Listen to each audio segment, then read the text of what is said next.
अस्सलाम वालेकुम एवरीवन। आज हम बात करेंगे डायबिटीज मेलिटस टाइप 2 की काउंसलिंग के बारे में। और काउंसलिंग की जो एक स्टेशन होती है वो यूएल टॉक्स में रखते हैं। तो कभी टाइप 2 डायबिटीज मेलिटस काउंसलिंग होगी या कभी किसी और डिजीज की हो सकती है। तो काउंसलिंग में ये है कि आपको जो है ना, काउंसलिंग जब भी आप पेशेंट को करें तो उसमें आप उसको स्टेप्स में डिवाइड करें। और जब आप स्टेप्स में डिवाइड करेंगे तो आपसे कोई भी चीज़ मिस नहीं होगी। तो काउंसलिंग में अभी जैसे हम टाइप 2 डायबिटीज मेलिटस की काउंसलिंग करेंगे तो उसमें स्टेप नंबर 1 तो यही है कि भाई आपको इंट्रोडक्शन देना है।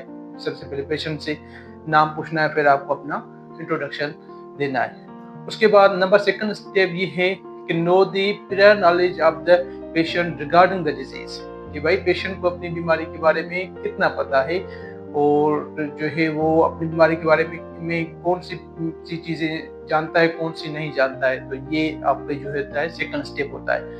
नंबर थर्ड जो होता है वो ये होता है कि आपको इन सिंपल वर्ड्स आपको जो है डिजीज की इटियोलॉजी और उसकी जो है वो पैथोलॉजी आपको बतानी है।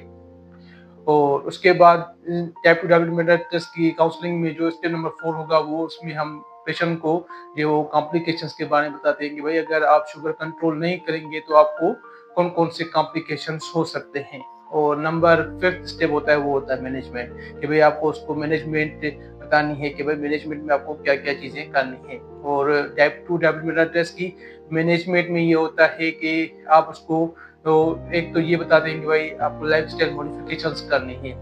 नंबर सेकंड चीज़ ये होती है कि भाई हम आपको जो मेडिकेशन देंगे वो आपको रेगुलरली बेसिस पे खानी है। और नंबर थर्ड चीज़ होती है कि भाई आपको कुछ अपनी टेस्ट करवानी है और जो है अपना अपनी शुगर को आपको मॉनिटर करना है। तो ये तीन चीज़ें जो है वो मैनेजमेंट में होती है टाइप 2 डायबिटीज मेलिटस की। तो आप जो भी काउंसलिंग कर रहे हैं उसमें यही होता है कि ये जो चीज़ें होती है ऑलमोस्ट सेम ही होती है।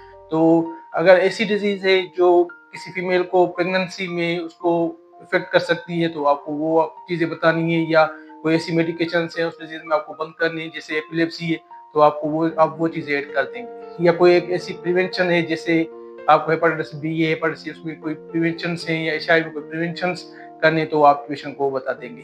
बाकी ये जो चीज़ें होती हैं ऑलमोस्ट स्टेप्स जो होते हैं आपके वो सेम ही होते हैं। तो अभी हम ये स्टेप्स फॉलो करेंगे और टाइप 2 डायबिटीज मेलिटस की काउंसलिंग करेंगे।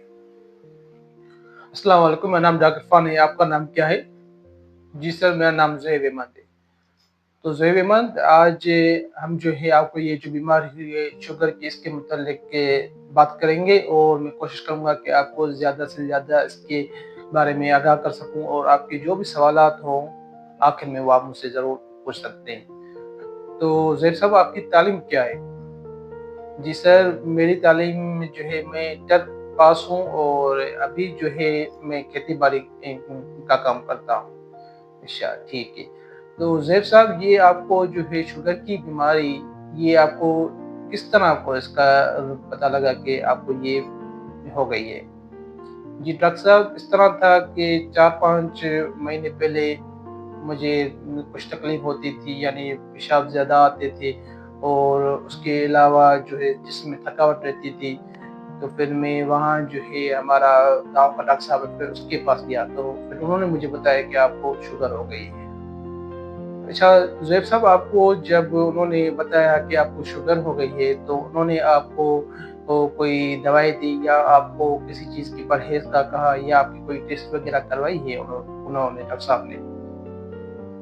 जी डॉक्टर साहब, उन्होंने तो मेरी कोई टेस्ट तो नहीं करवाए, बाकी ये है कि उन्होंने कहा कि मुझे जो है मीठी चीज़ें खाना बंद करनी पड़ेंगी और उन्होंने मुझे एक दवाई दी है जो मैं सुबह के टाइम निहार खा लेता हूँ।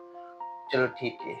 और आप जो शुगर की है ये आप शुगर का देखते हैं कि आपकी कितनी ये रहती है? नहीं डॉक्टर साहब, ये तो मैं चेक तो नहीं करता कि कितनी है मेरी शुगर।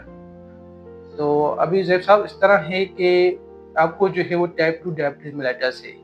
अमूमन तौर पर जो है वो 2 इक़साम होती हैं आम तौर पर डायबिटीज़ के, एक होता है टाइप 1, एक होता है टाइप 2। तो आपको है टाइप 2 डायबिटीज़ मेलिटस। तो हमारे जिस्म के अंदर एक मवाद पैदा होता है जिसे हम इंसुलिन कहते हैं और इंसुलिन का काम ये होता है कि वो हमारे खून में जो है वो शुगर की मिक़दार को कंट्रोल में रखता है। तो टाइप 2 डायबिटीज मेलिटस में इस तरह होता है कि या तो ये मवाद कम बनता है या इस मवाद के जो है वो इसकी रेजिस्टेंस हो जाती है, जिसकी वजह से जो है आपके खून में शुगर की मिकदार ज़्यादा हो जाती है। और जब भी खून के में शुगर की मिकदार ज़्यादा होगी तो फिर इसके जो है मुख्तलिफ पेचीदगियाँ होगी, मुख्तलिफ कॉम्प्लिकेशंस होंगे, जिसमें इस तरह हो सकता है कि आपकी जो है वो नज़र पे असर हो सकता है, या और शुगर जो है वो दिल के अमराज भी करा सकती है, जिसमें खुदा न खास्ता कभी-कभी हार्ट अटैक भी हो सकता है। और उसके अलावा ये हमारे जो है दिमाग के नसों को भी ये जो है वो वहाँ पे भी ये करता है असर, और उसकी वजह से आपको कभी-कभी फालिज भी बनने को हो सकता है। ये गुर्दों पर भी असर करता है, और इसकी जो ये शुगर होती है अगर ये ज़्यादा होगी तो फिर हमारा जो पाँव है वहाँ पे भी जो ब्लड जाना कम हो जाता है, जिसकी वजह से हमें पाँव के इन्फेक्शन भी हो सकता है। तो लेकिन ये सब चीज़ें तब होगी जब आपकी शुगर कंट्रोल में नहीं होगी। अगर आपकी शुगर कंट्रोल में है तो फिर इन सब कॉम्प्लिकेशन से बचा जा सकता है। तो इन सब कॉम्प्लिकेशन से बचाने के लिए आपको जो है वो एक तो अपनी ज़िंदगी में कुछ तब्दीलियाँ लानी पड़ेंगी, जिसे हम लाइफ़स्टाइल मॉडिफ़िकेशंस कर कहते हैं। तो उसमें ये तो एक तो चीज़ ये है कि आपको जो है अपना वज़न कम करना पड़ेगा, और उसके अलावा आपको हफ़्ते में 4 दिन जो है आपको वो 30 मिनट तक एक्सरसाइज़ करनी पड़ेगी। ये चीज़ें जो करनी पड़ेंगी आपको, और उसके अलावा ये है कि आपको मीठी चीज़ें बंद करनी पड़ेंगी, बेकरी की अशिया बंद करनी पड़ेगी, और चावल कोशिश करेंगी आप उबले हुए खाएँ। फ्रूट में आप जो है फ्रूट खा सकते हैं, 1 अदद आप फ्रूट खा सकते हैं, लेकिन उसमें भी इस तरह है कि आप ग्रेप्स हैं या केला है वो आप कम खाएँ, और खजूर तो आप बिल्कुल भी नहीं खा सकते। इसके अलावा ये चीज़ है कि आप कोई किसी भी फ्रूट का जूस निकाल के आप नहीं पी सकते। तो एक तो ये चीज़ हो गई, और उसके अलावा दूसरी ये चीज़ है कि हम आपको कुछ मेडिकेशंस रखेंगे, और वो आपको जो है रोज़ाना की बुनियाद पे खानी है, और हो सकता है कि आगे हम उसका डोज़ भी बढ़ाएँ। और नंबर तीसरी चीज़ ये है कि आपको जो है अपनी आँखों के लिए किसी माहिर डॉक्टर को दिखाना पड़ेगा, और उसके अलावा हम आपको कुछ टेस्ट लिख के देंगे, जिसमें गुर्दों का टेस्ट होगा, 3 माह का टेस्ट होगा, और कुछ और टेस्ट होंगे जो आपको करानी है। और उसके अलावा आपको अपने पाँव का भी ख्याल रखना है, और अपने पाँव का ख्याल इस तरह रखना है जिससे आप अपने चेहरे का जो है वो ख्याल रखते हैं। अपने पाँव के जो निचले हिस्से उसको रोज़ाना चेक करना है, और उसके अलावा कोई भी ऐसा तंग किस्म का जूता आपको नहीं पहनना है, और अपने पाँव को ये इस तरह है कि कोई आप लोशन लगा लें उनको खुश्क खुश्क वो ना हो। और अगर पाँव में कोई भी इन्फेक्शन या कोई भी ऐसी चीज़ हो तो आपको उसको छेड़ना नहीं है, आपको सीधा हमारे पास आना है। तो ये सब चीज़ें आपको करनी होगी, और आपका अगर कोई सवालात है तो आप ज़रूर डिस्कस कर सकते हैं मुझसे। जी डॉक्टर साहब, बस कोई भी सवाल नहीं है, मेहरबानी आपकी। ठीक है, थैंक